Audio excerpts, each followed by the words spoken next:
Hi, good evening, everyone, and thank you for joining us on this rainy Tuesday afternoon. I'd like to welcome all of you to the breakout of the Inner Leadership Conference. Yeah, for those of you who are joining us for the first time, the Inner Leadership team was really keen to put together people who have established contemplative practice in their working lives, and how they bridge mental well-being and looking inward to deal with the world outside. And today we have Moses, one of our speakers, who's going to tell us more about his journey from management consulting to his time as a monk in the Plum Village tradition. And before we begin, he will lead us or get us going with a small, simple meditation. So Moses, could you please take it away? Thank you, Nav, and thanks to the Inner Leadership team as well for putting this together. And a warm hello to all of you. I'm always humbled that people want to make time to hang out. And I thought we'd just do a short, maybe 3 to 5 minute guided meditation just to help us arrive where we are right now and be fully present. So wherever you might be right now, I just want to invite you to sit in a position that feels comfortable. And it's helpful if your feet are grounded, your back is loosely straight, and you're just in a position that feels relaxed, but at the same time, alert.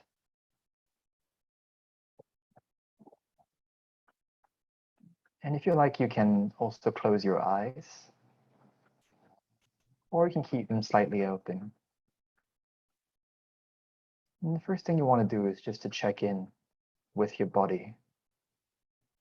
How does your body feel right now?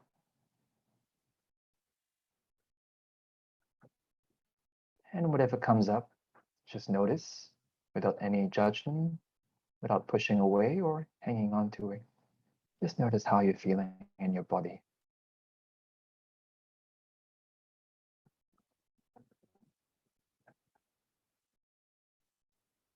And attending to your breath, breathing in, you're aware that you're breathing in. And breathing out, you're aware that you're breathing out. Just breathing naturally, aware of every in-breath and every out-breath.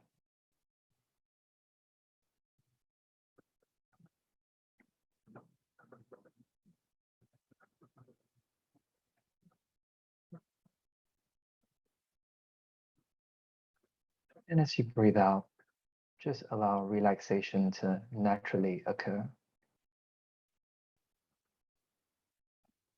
Feeling a sense of ease, relaxation.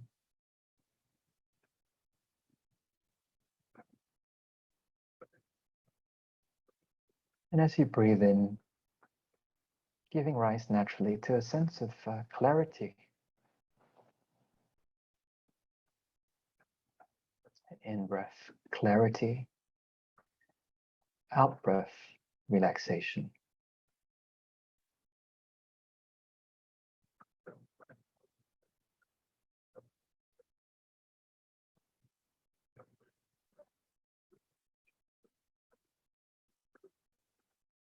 And if you notice that you're getting distracted, you're thinking about something else, noticing a sound or one of your senses, that's perfectly okay. Just relax, release the distraction, and return your attention to your breathing.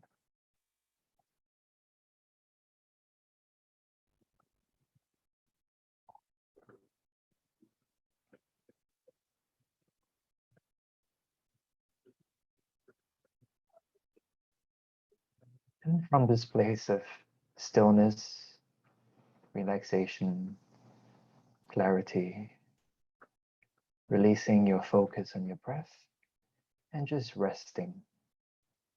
in awareness. If your awareness was like a flower, allow your awareness to bloom and open up. That simply means you have nothing to do, nowhere to go, just resting in every moment.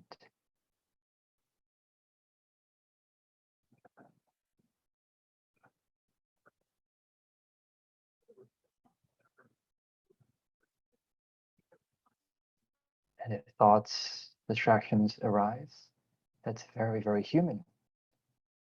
Just notice them and allow them to very gently slide into the background. They can be there, but all you have to do is just rest.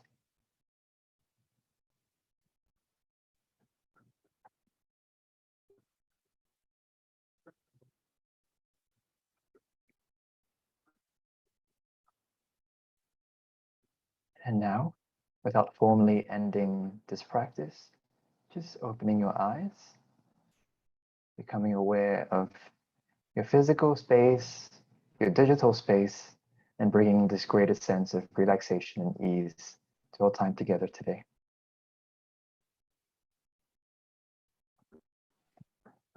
Thank you so much, Moses. So I guess the obvious question to start is, how did this journey begin for you? As a child, were you particularly oriented towards, looking inward, or was that something that that was sparked off by an event in your life? Yeah, that's a good question. I'm just sort of looking back and trying to think. As a child, I grew up in a very charismatic, evangelical Christian background. And that was fun. There was a great sense of community, and there was a great sense of coming together every Sunday. But it wasn't very contemplative, I have to say. For me, it was something that was just something I did. I grew up. I was born into that. But yeah, it's funny. As I look back right now and I ask myself, where did this all start?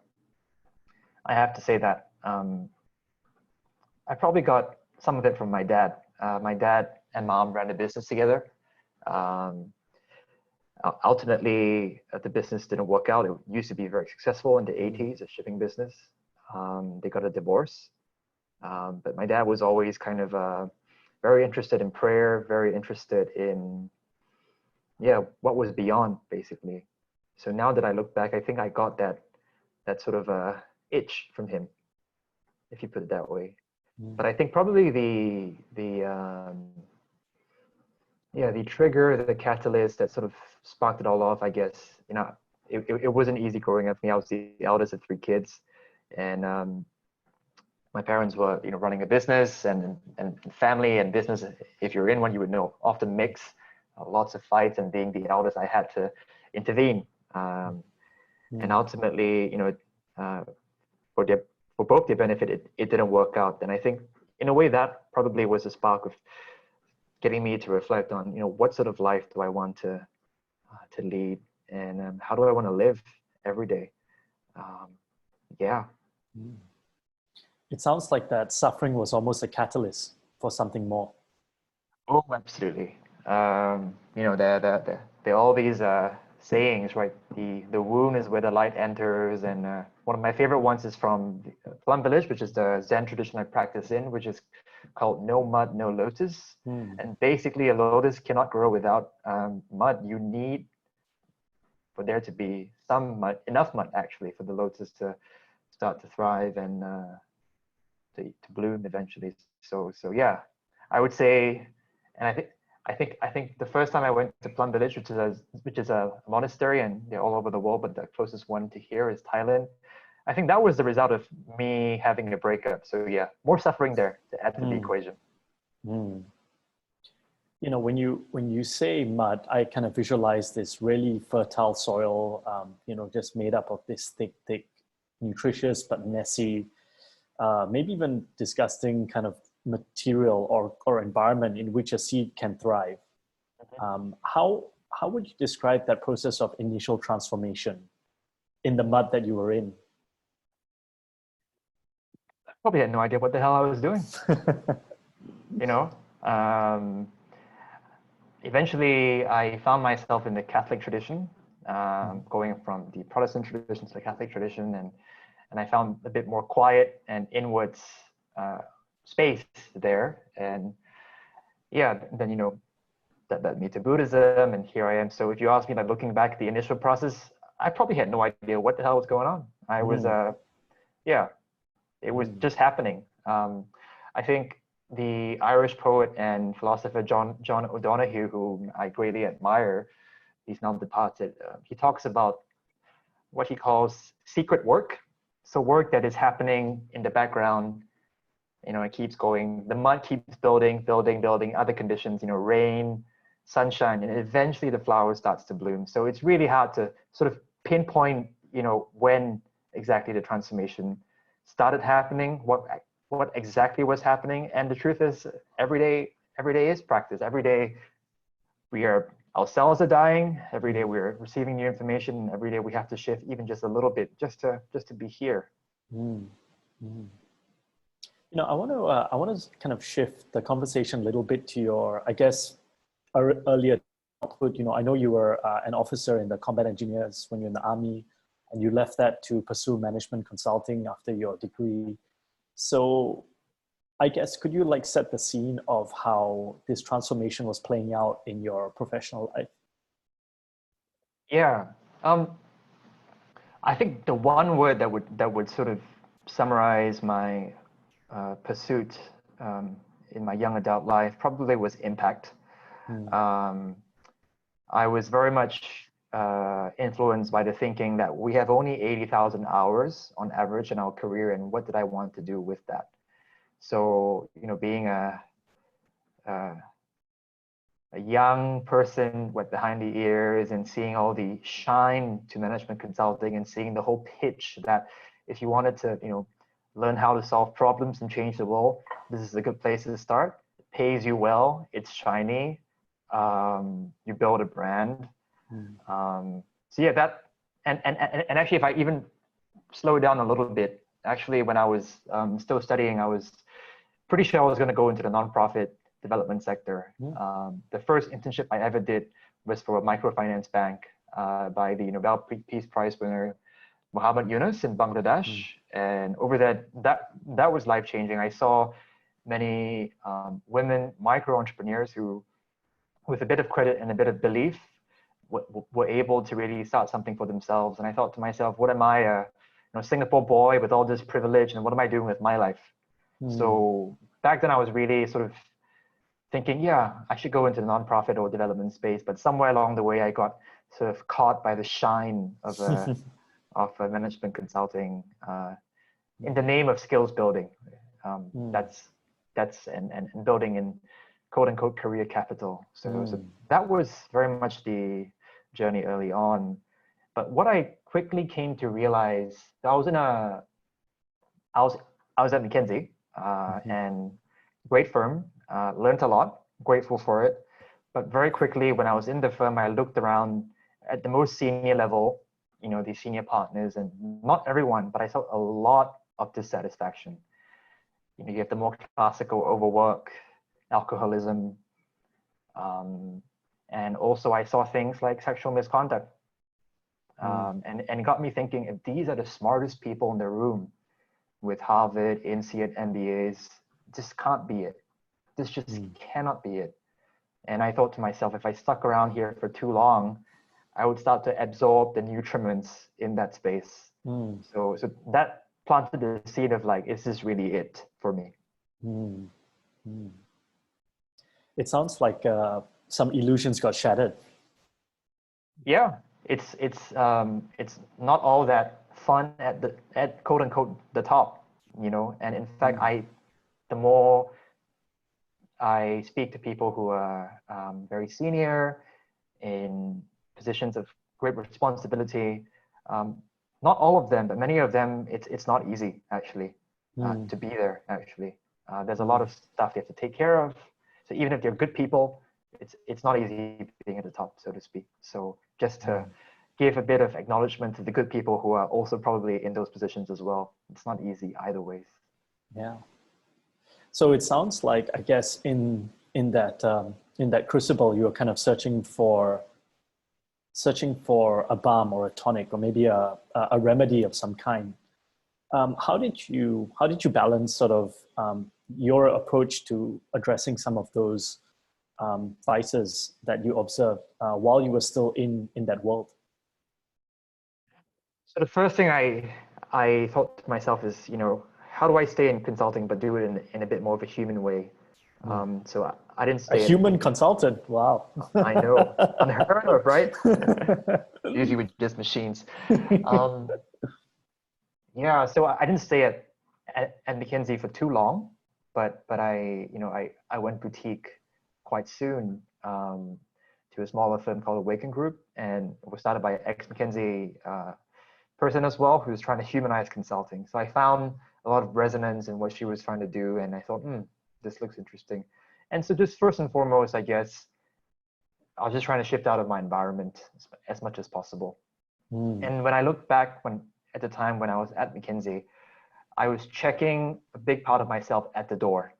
I felt like I couldn't really speak from the heart. I felt like I had to kind of put a lid on my self-expression. And I just felt like I was there to do work, period. So changing the environment was the first thing that I did. And just to say that that's not always an option for some of us, and that's okay. But do what you can, especially now, given that you're working from home. I think we have maybe less control and more control at the same time. But that's the first thing I did to change my environment. I'd love to kind of expand on that idea of compartmentalization. What was the cost for you kind of leaving yourself at the door and just going into the office and getting the job done? Ooh, yeah, that was rough. I mean, basically I had to almost like split myself in half, right? There was work Moses and there was non-work Moses. And there was just this huge disconnect. And I just never really felt consistent. I was starting to doubt, like, who am I really? So it was just really just this spiral of self-doubt, sort of wondering, who am I? What am I doing here? Am I this person? Am I that person? Am I both? So it wasn't a good place for me to be, just to say that. So I guess we're getting to the point you left that and went down a deeper path. Yeah, but just to maybe slow it down a little bit, I think it sounds like maybe in the marketing of this webinar that I had it all planned, on a piece of paper. I had like a 5-year strategy plan, and year 1 McKinsey, year 2, 3, 4, 5, this and that, and then year 5 Monastery. That's not the case, I just want to name that because I think Nav, sure. I love you. But the way you're framing it sounds like I had this step approach. The truth is, I had no clue. I had no clue. And when I was with Awaken Group, I stumbled upon coaching. And coaching, I would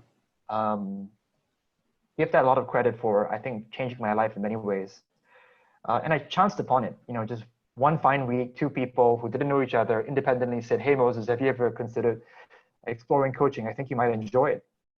So I thought, this is kind of interesting. I should check it out. And it so happened there was a kind of coaching 101 program the following weekend. I signed up, went for it. And my main takeaway from that, it was a 3-day intensive, was that not only am I both my strengths, my good qualities, but I'm also my brokenness, all the shitty things, all the skeletons in the closet. I'm all of those things. And that was a very healing sort of realization for me, I think, in many ways. So yeah, I just wanted to slow it down a little bit and just to name that, just to say that I think that realization that I don't know how many of you are from an Asian culture or from a Confucian culture, but, growing up in Singapore, you were told that, if you're not a lawyer, a doctor, or a consultant, you're basically a failure. If you don't make the big bucks, get a house, get one of the 5 C's, what are you doing with your life? But I realized that, those are what society was telling me, but all the shitty things that I was, that's also a part of me, and that makes me very human. So I think that sort of was quite a turning point for me. And then I went on to become a coach, got certified. And part of that journey of becoming certified as a coach, in coach training, you only do two things. One, you practice coaching on others, and two is you receive coaching. So it's kind of like the red pill in the matrix. You take it, and then you start to wake up and really ask yourself, yo, what am I doing really? How am I spending my life? And the thing that sucks about taking the red pill is that it's pretty hard to go to sleep. So I have to warn you, if you're on a journey of going inside, in leadership, there are going to be some interesting and beautiful moments for sure, but there also will be moments of like, yeah, this is how things really are. This is who I really am. This is who I want to be, and that's not always going to be easy. So I think that just clarified for me, I think, what my intention and what my volition is. And I think that's the most important thing. It starts with that. Purpose is what people throw around a lot these days, but I think just clarifying not what that exactly is, but having a sense of what direction that I want to bring my life towards. And I realized that, having done some consulting for a while, which was great, just, try to solve some structures, organization, having done some coaching for a little bit. And then all this was happening in parallel to my own journey of mindfulness. I've been practicing for 10 years now. So around that time, I've been using Headspace. Some of you maybe used that for about 3 years, listening to one dude's voice in my ear, basically every day. I saw him in person, by the way, Andy, the founder. It was a weird moment, but I felt like something was missing from that experience. So yeah, this was something happening in parallel. I felt like, I was meditating, but something was missing. I was slowly clarifying what my purpose and direction was. And finally, one day I went for a retreat. So I practiced with a community in Singapore called the Joyful Garden Community of Mindful Living. And they organized, or at least before the coronavirus, they organized monthly, what they would call days of mindfulness, half-day retreats. I signed up for 7, went for 0. My excuse was that I'm a busy consultant, I've got things to do. So I thought, I should just put some money down for a retreat. And so happened they were organizing one. And at the retreat, I met a monk. And I thought, this person's such a strange mix of a coach, a friend, a counselor. Yeah, I couldn't put my finger on it, but I thought, that seems like something that I would love to explore if I could. So that's the seed of the monastery, basically, to your original question, Naveen. One theme that I kind of feel that keeps coming up is this constant layered exploration. It's like you talked about it in terms of the blue pill and the red pill, but it seems like in your journey, it's just been a constant discovery. And it must be scary in some ways to kind of keep opening these doors because, you're just, as you put it, exploring parts of yourself that you found uncomfortable before. Yeah, I think I would call it trauma. I think confronting the trauma of my childhood, dealing with domestic violence, that I had to stop personally as a kid, was messy, but necessary. And whatever we don't transform, we transmit. That's something I learned. That's a line that I learned from one of the monks that I greatly respect. Whatever we don't transform, we transmit. So I had to go there, and I'm still doing the work. It never stops. But to really just look at all these seeds of violence, seeds of anger, seeds of desire, from wherever they came from, be it my childhood, be it my own shitty habits, be it my own exposure, and go to that, as the title of a book by Pema Chodron, go to the places that scare you, because that's where the work is. But what I found has been very helpful to do that is having a guide and also having community. It's helpful to have a guide, whether it's a coach, whether it's a therapist, whether it's someone who can instruct you in meditation, to support you, and also community. We're not islands. We need each other. So that helps with the fear in many ways. But we got to go there. No one can do the work for us. If we don't transform, we transmit. That's really powerful. So you now met this monk who has kind of shown you there's yet another layer to explore. How did that meeting lead you to deciding to become a monk in the Plum Village tradition? You know, I never sat down and one day and said, I'm going to do this. You know, again, I just keep saying that. But it honestly, it felt quite natural. You know, I went for a retreat, went for a few more, and then I found out they had basically a 3-month, like a internship program. That's how I would describe it. There was an application form, there was an interview, there was a start date and end date, and you could convert to full-time after that if you wanted. Right? So I thought, hey, you know, and I was just lucky enough that I had enough causes and conditions at that time. You know, I was finishing up a few key projects. You know, I had enough freedom that I could do that. So I just decided, you know what, if I don't do it, I'm never going to know. So I just quit my job completely in consulting and applied, got in, and took the plunge. Yeah, it just happened really. I didn't have a plan after that. Frankly, I had no idea. Yeah, I mean the dots only make sense when you look at it backwards, right? How they connect up.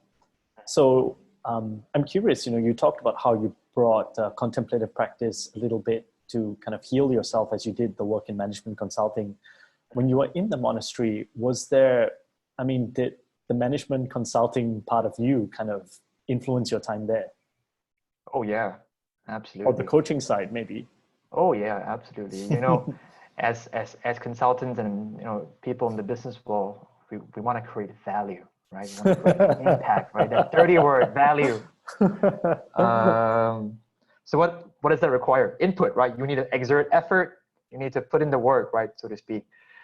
So yeah, I think I had almost I was trying too hard, basically. I think. You're trying to increase the donation revenues by X amount. Well, yeah, I was trying to level up, right? You know, I was like, I got to put in the work, which is a part of it. But in the Plum Village tradition, what we're taught is really that it's a path of joy and ease. It's not that we don't put in time to practice, that we don't try to cultivate mindfulness, but we're doing so in a way that cultivates joy and ease. Because while there's mud, there's also a lotus, and the lotus is beautiful. It's fragrant. It's colorful. It's a sight to behold. So I think that's something I've really taken away with me. I mean, even now in this context, where there's a lot of uncertainty, turbulence, suffering, death, fear, many things. There's also a lot of you know, joy and good things happening as well. So yeah, I think the coach consultant part of me, to circle back, was trying too hard, and just my habit energy, right? Being Singaporean, you have to work hard, you have to hustle, you have to put in the work. You know, the hardest thing in the monastery, we had a day called lazy day once a week. Would be a Monday, and your only job on lazy day is to do nothing. My God, I sucked at that. I know that sounds really counterintuitive, but like, I just could not for the life of me, especially early on. I was like, should I read a book today? Should I do this, do that? So yeah, for sure, those parts of me, because they hadn't been transformed and they're still being worked on, were being transmitted in my daily life in the monastery.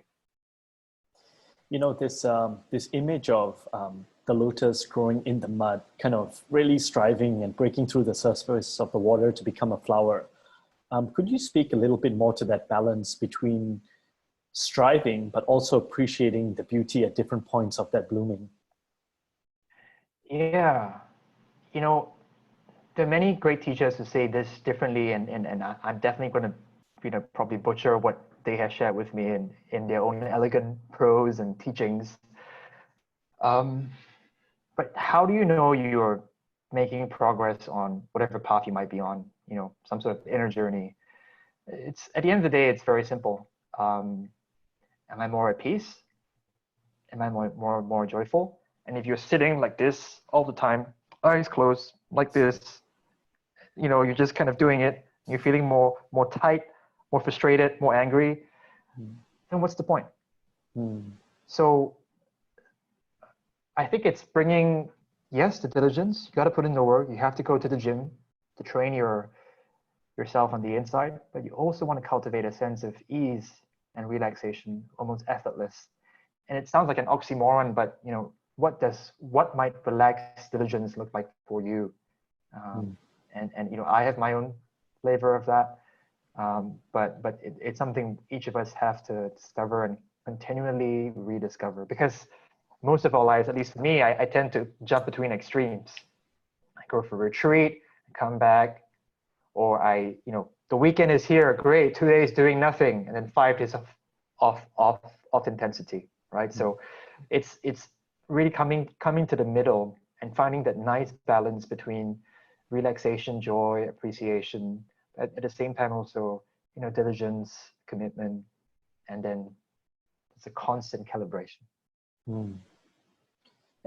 Chaos theory talks about how every natural system swings between order and chaos. And I think just building on what you said on the balance of the extremes, I'd love to hear your view on how you think the practice has been helping you in this time of COVID-19, which, I mean, all of us are on this call now because the actual event couldn't be organized in a hall. It had to be done online. So how do you deal with Fast and Furious?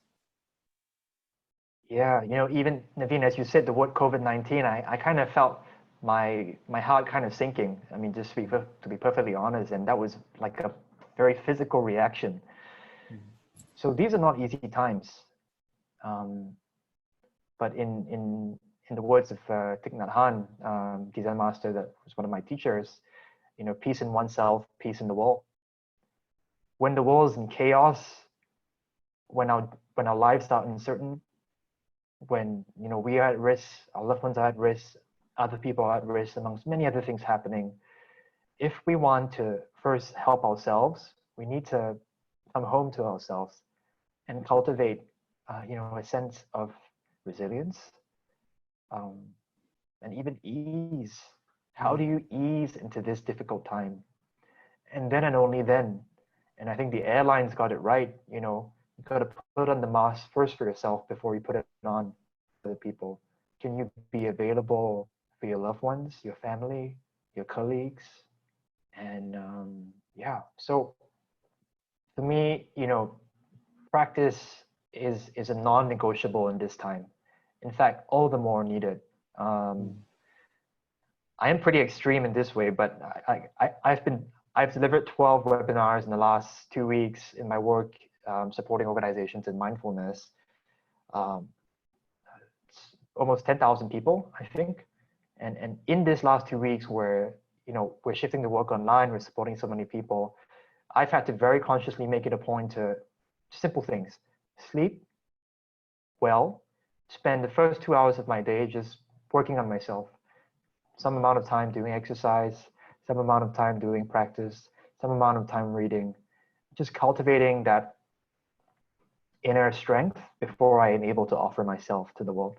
I think Naveen, you were there when Mathieu Ricard was in Singapore, and something he shared then really sort of struck me and still stays with me.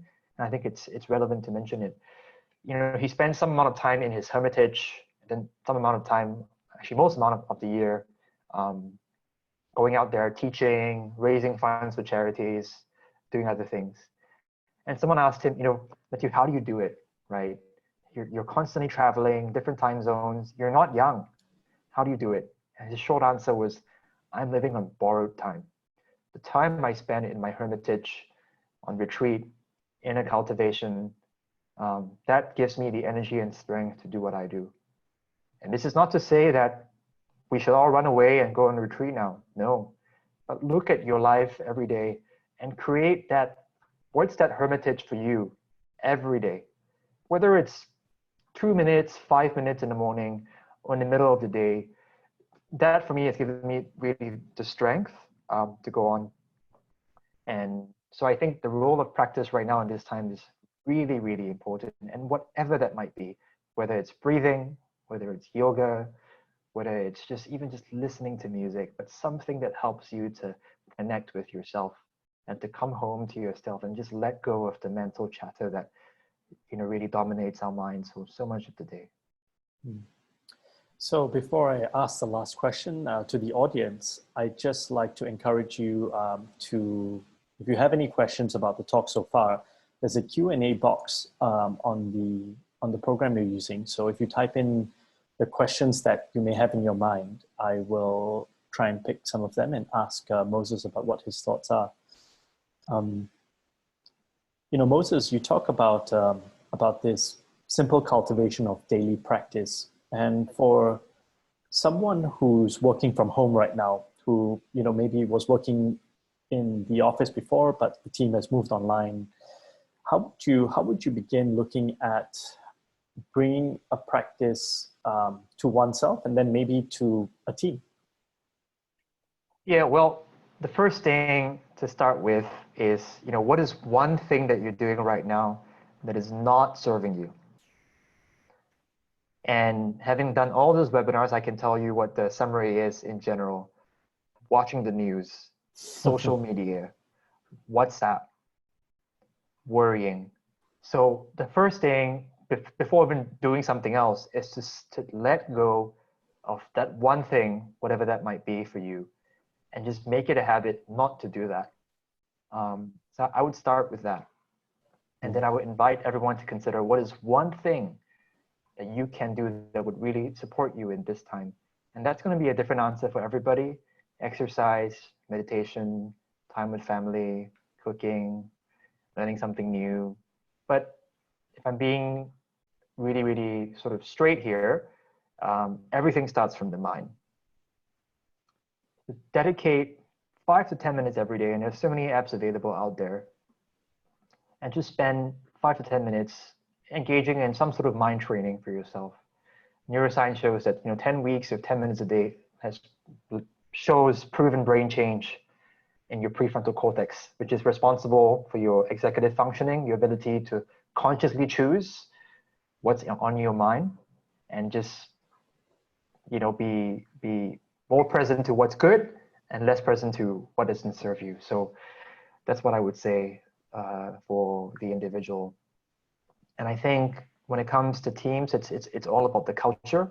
So be very, very intentional, whether you're a team leader, whether you're a business owner, some sort of executive, it doesn't matter. You have a role to play in creating culture.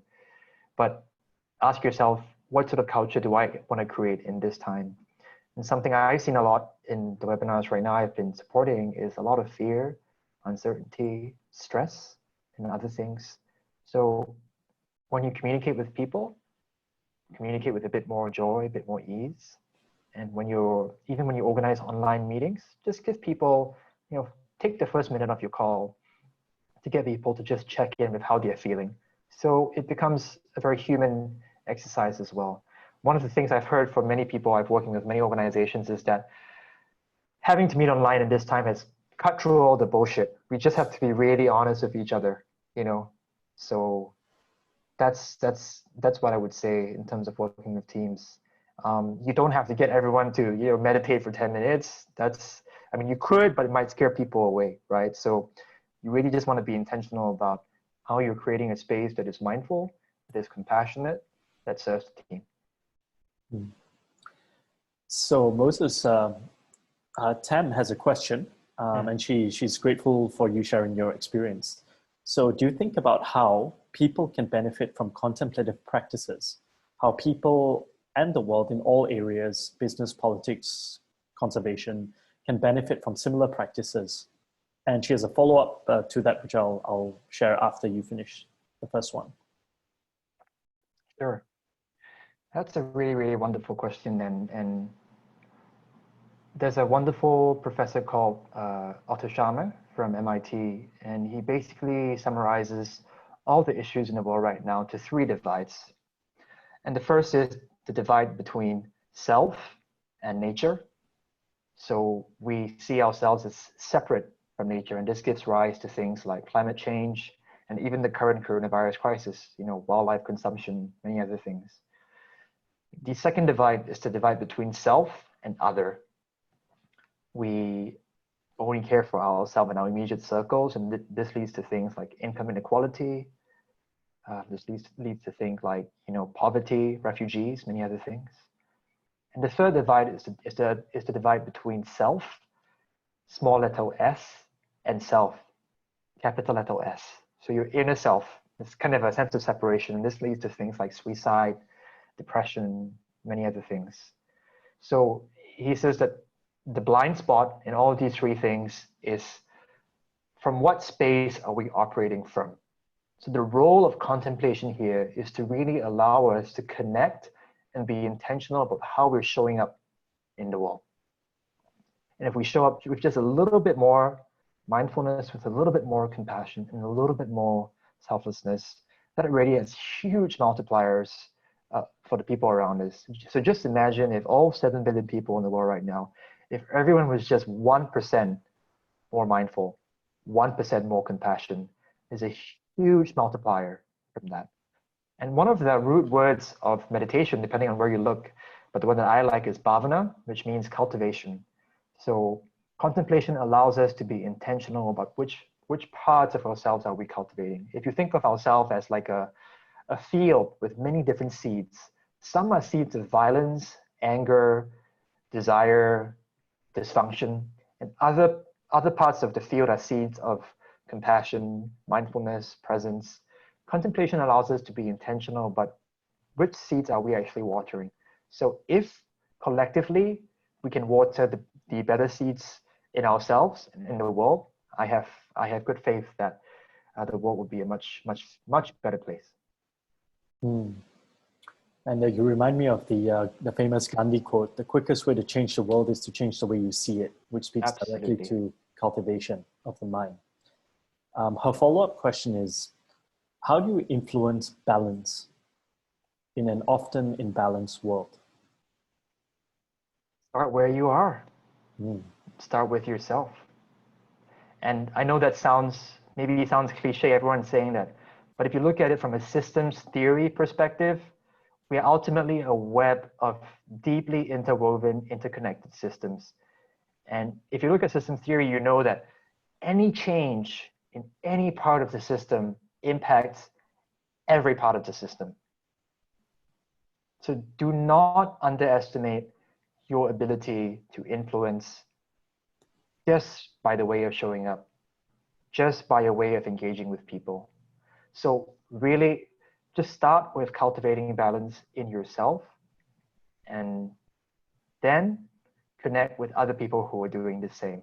We can only do things in community as well, but you've got to start with yourself. And maybe just briefly, I don't mean to get too theoretical here, but a teacher I greatly admire, she's an ecologist, systems thinker, Joanna Macy, and she talks about 3 stories of the world. And the first one is business as usual, which is let's pursue profit, growth, environmental destruction, basically systemic abuse of things. That's business as usual. The second story is what she calls the great unraveling, where scientists are basically saying, climate change is inevitable, where actually the COVID crisis right now is part of the great unraveling. But the third story she talks about is the great turning. And the great turning is basically all these stories, all these experiences, maybe in your own life, of kindness, of new ways of being and new ways of living and being in the world. So ask yourself, which story am I operating from? So if it's business as usual, perhaps it's time to read up and get a bit more exposed. If you're caught in that despair of the great unraveling, invite yourself, what can I do? And be part of this great turning that we're all doing collectively. So that's something I want to say. You can look it up more, but there are lots of great stories of people trying to do stuff there. Just to support that beautiful idea, I think it was the Dalai Lama who said, if you think you're too small to change the world, you've never slept with a mosquito. So Yeah, if any of you have more questions, please feel free to type them in the chat box or the question box. But I'm going to use this opportunity to ask a question on apathy and hopelessness, and how really people can, in a preventative sense, treat this ailment of feeling like there's nothing we can do and everything's going wrong. That's great. So let's look at that, right? That sense of hopelessness. What's beneath that? Just think about that for a moment. What's beneath that sense of hopelessness? And beneath that sense of hopelessness is an aspiration and wish to be happy, an aspiration and wish for things to be better. So if you look a bit more deeply beneath the hopelessness, actually it is rooted in the soil of wanting to be happy and the aspiration of wanting things to be better. And if you can go beneath, into that taproot, beneath that hopelessness, and then access what is that change you want to be, that's going to really help. But do not block the hopelessness. The pain you feel, the hopelessness you feel, is the pain that everyone experiences, is the pain that the entire world is experiencing. And that honoring of your pain is really a gateway, a threshold for you to see with new eyes, seeing that actually beneath my pain, beneath my hopelessness, is a deeply rooted aspiration to help, to make things different. So honor your pain, get in touch with it, see what's there. And from that place, I believe all of us here have immense strength. We are all warriors in many ways. There's a lot of courage, a lot of fierce compassion that comes from that place if you're willing to go there. So don't push it away. The first thing is to be with it. And the second is to go deep and see what's beneath. And from there, you can act.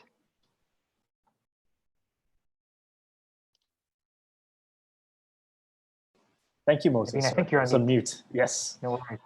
The next question has come in, and it's, sometimes I feel too lazy and feel guilty of not being a good practitioner. How can I overcome this? Very, very, very good question. Something that I probably struggle with. I always tell myself I'm not meditating enough. I'm not spending enough time getting in touch with my body. So it's very much a question that I live with. So the first thing I would say is don't give up. Wherever you are is wherever you are, and that's okay. The second thing I would say is, some people often ask, what's the best meditation or the best contemplative practice to do? And my favorite answer is the one you do every day. So I wish I could tell you that you could do it for 10 weeks or 1 year and it'll be enough. But this is a lifelong practice. So try to find a way to give yourself a bit more of a supportive environment. But don't set too big a goal for yourself as well. So I would say consistency is more important than actually doing more very often. So I think even if you start with 5 minutes, even a minute, 2 minutes, whatever it is, if you're consistent every day, that's more than enough. I want to invite you to there's actually an equation that I love. What is 1.01 to the power of 365? Anyone can do the math there? So if you just were to improve 1% every day, all year round, that leads to about almost a 20% shift, which is significant. So the thing you don't want to do is to beat yourself up. So one of my teachers that I respect, Anand Jatsuma Tenzin Palmo, she talks about 3 types of laziness. And the first laziness is what, just coarse laziness, like, you just don't feel like doing it, whatever, I'm just gonna do it next year, next week. The second busyness she talks about is a laziness of poor self-esteem. I'm not good enough. That's actually so the takeaway here is don't do that to yourself. And the third laziness is the laziness of busyness. the laziness of busyness. And that one hit me like a brick when I first heard that, because I was always justifying, I'm doing this, I'm doing that, I have no time for that. So I'm sharing this with you not for you to think, oh my God, I'm lazy, but to really invite you to think about how do you organize your life in a way that gives yourself a bit more space just to be. And the most important thing I'll leave you with here is you have to enjoy the practice. If practice feels like work, probably you want to switch it up. You have to fall in love with it. The big shift for me, from my years of using Headspace, I used to have like a checklist of, here are the 5 habits I want to build every day, and I would check it off. The big thing for me was when it went off my to-do list, it just became something that I look forward to do every day.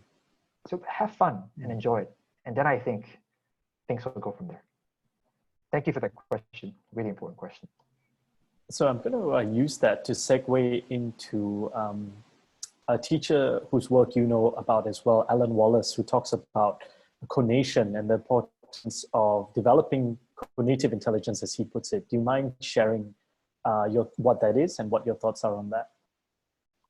Yeah, I think I touched on it early on, but it's really about intention. Intention is very, very important. So if you're engaging in some sort of contemplative practice, ask yourself, what is my motivation? And the best motivation, I think many teachers would say this, is that you're practicing in order to benefit others. You're not practicing for yourself. And that would support you a lot, because then you're not just doing it so that you have a little bit more peace, but you're doing it so that you can help other people. And somewhere down the line, if you keep practicing, at some point you become what is quote unquote a good practitioner. Your ego starts to build up as well. So, and then you remind yourself, I'm actually not doing this for myself. I'm doing this for others, to benefit other people. So I think intention is really, really, really important in general, whether it's in contemplation, whether it's not contemplation, whether you call it conation, which I'm sure no one knows what that is except Naveen and me, which is fine. And Alan Wallace. Just call it intention. And Alan Wallace, exactly. But I think having an intention to come back to is really key. If not, you're just a ship adrift at sea, you're sailing nowhere. So I'm mindful we have a couple of minutes left until this session ends, but I'd love for you to kind of expand on the why, the intention, or maybe I would say the inspiration. If people on this in this session would go to different sources for inspiration, where should they look? Where can they find motivation for contemplative practice? Yeah, sometimes I don't like the word contemplative practice. It feels too massive, it feels too intimidating.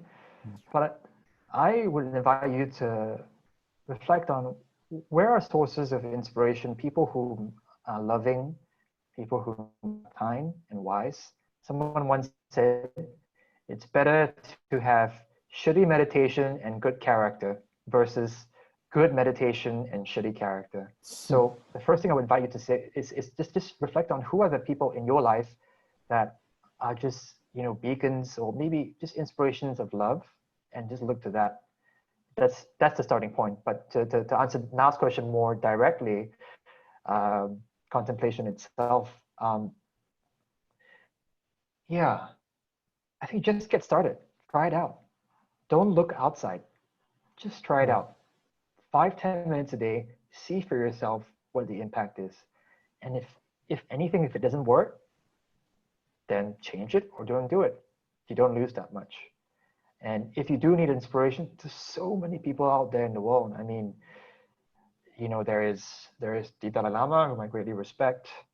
There are the health workers, doctors, the nurses who are on the front lines right now, being of service, and that's great and deep inspiration to me.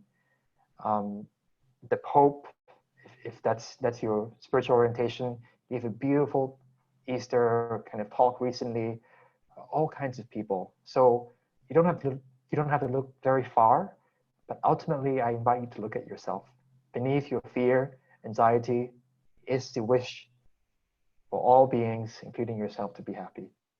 And that in of itself is a source of infinite strength and courage, but you got to do the work. You got to cultivate. And that starts with 5-10 minutes a day. Well, that's a beautiful way to close out this session. Moses, could I request that maybe we end this session with just a minute of silence, and let's get the consistency that you speak to, or you've been speaking of this last hour. And thank you so much for joining us tonight, everyone. Moses, thank you very much for sharing your story and insights with us. And from all of us at the Inner Leadership team, we are very grateful that you all spent the time to make this happen. So thank you. Thank you.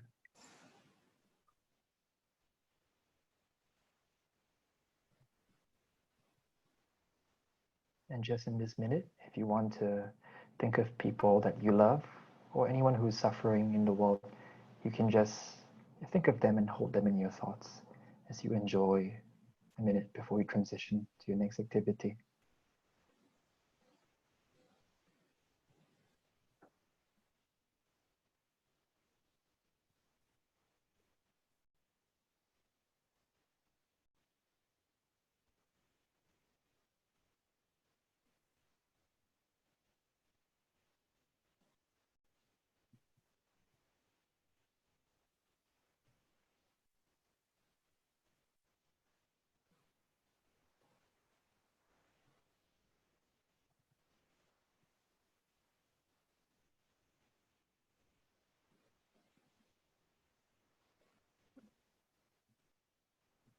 All right.